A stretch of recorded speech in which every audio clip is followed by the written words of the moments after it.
Now, in my search to find another rhythm game that doesn't resemble any Mania one that I've been playing for a while I was exploring the Steam store, not in search of a gacha game this time, I stumbled upon Estella. Now, initially, I was a bit intrigued, and yet also somewhat reluctant to actually play and download the game, because just purely based off of the previews, it already seemed like a game that required both keyboard and mouse. And with only some Osu experience in my past,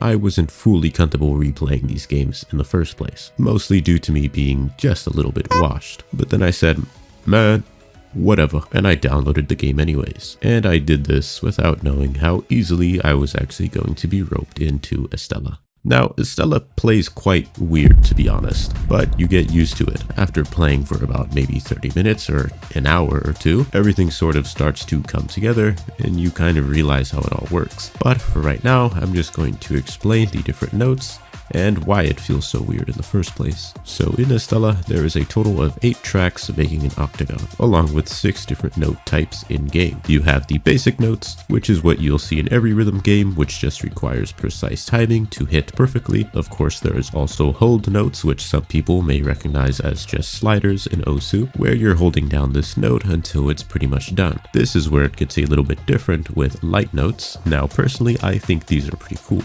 Since you don't really have to tap them at the right time, all you gotta do is just keep holding down your designated click button on your keyboard and it'll automatically get a perfect hit for you. In a way, they're a lot just like sliders. Up next we have sky notes, which do not show up in any of the tracks. However, they appear inside the track instead. Second to last, we have glitch notes, which is pretty much this game's sorta kind of way to skill check you, as you get a lot of extra points for hitting a perfect on these. And finally, the risk notes. Now, if I had to get into a note type that I absolutely despise in this game, it's definitely going to be these risk notes, since I've missed a lot of FCs due to them. So avoid these at all cost. Now, something that I wasn't entirely prepared for when downloading this is that it actually has a story, sorta kinda not really, since this is only the demo as of right now, meaning we only have a limited amount of chapters, only 4 to be precise. We have the Night of Blooming, where we are first introduced when starting the game, Piano Light Melody Chapter 2, Echoes of Infinity for Chapter 3, and Escape from Atmosphere Chapter 4. And if I'm being completely honest with you guys, I didn't really find myself all that drawn into the story, in my opinion. Now, I'm going to have to give this game the benefit of the doubt by saying it is only in its early stages,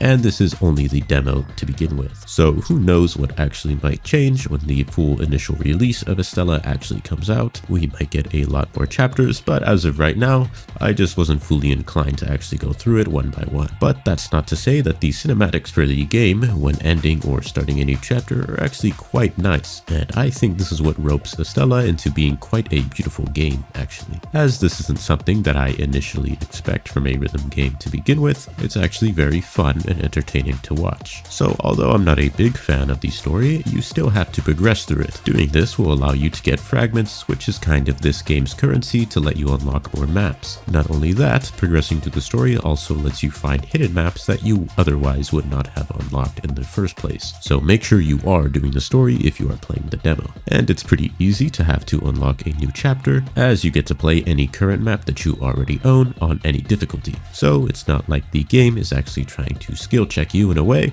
before you can unlock the next chapter or map in the story. But anyways, it's time to actually get into the initial meat of the review, which is how the rhythm game actually plays.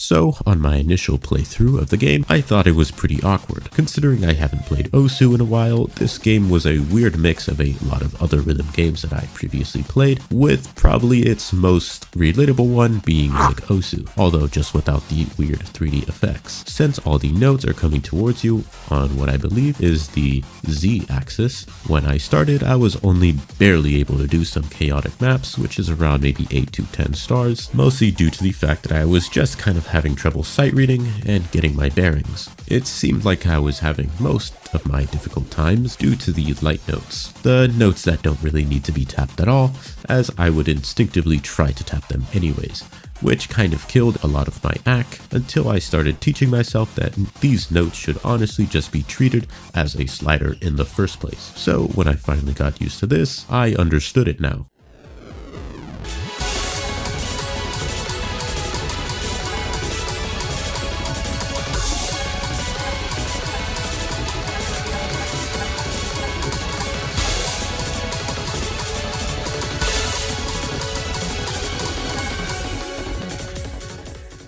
Like I always say, I'm not really the best at rhythm games. I've always considered myself actually just quite average. But even with that, playing this game actually just felt really nice actually. It's been such a long time since I've had a dopamine rush from a rhythm game like this, and with my pretty long time experience of Osu and using my tablet instead of my mouse, which this game supports by the way, the game wasn't too hard to get into in my experience, which is a little bit of a plus on my part. It felt more so like I was just kind of de-rusting, so it maybe only took me about 3 hours to actually get used to the whole gameplay. But other than that, now I want to get into the visuals. In my opinion, I actually think they're quite solid. There's not a whole lot of bloat or what some other people might consider too much eye candy that in some sense sort of just becomes distracting after a while. The one issue that I had for a little bit is that the game would just tend to lag a little bit on unlimited frames, but that's really it. So I just started sticking to 640 and that was good enough for me, but also my drivers were out of date, so that was probably the culprit as well. But man, streaming this game to your friends is incredibly hype. Not only because the game isn't really that well known yet, the gameplay itself, at least from the outsider's perspective, just looks pretty insane. I mean, all your friends will probably just start hyping you up just for holding a combo because you'll end up looking like a demon even on a chaotic map, which isn't even the hardest difficulty. Now, if there are things wrong with this game, it's not a whole lot. I'd say the main drawback is actually just the lack of maps that we have right now, and I know it is just a demo, so I can't really consider it a con. It's more so just a womp womp moment, to be honest. But in this regard,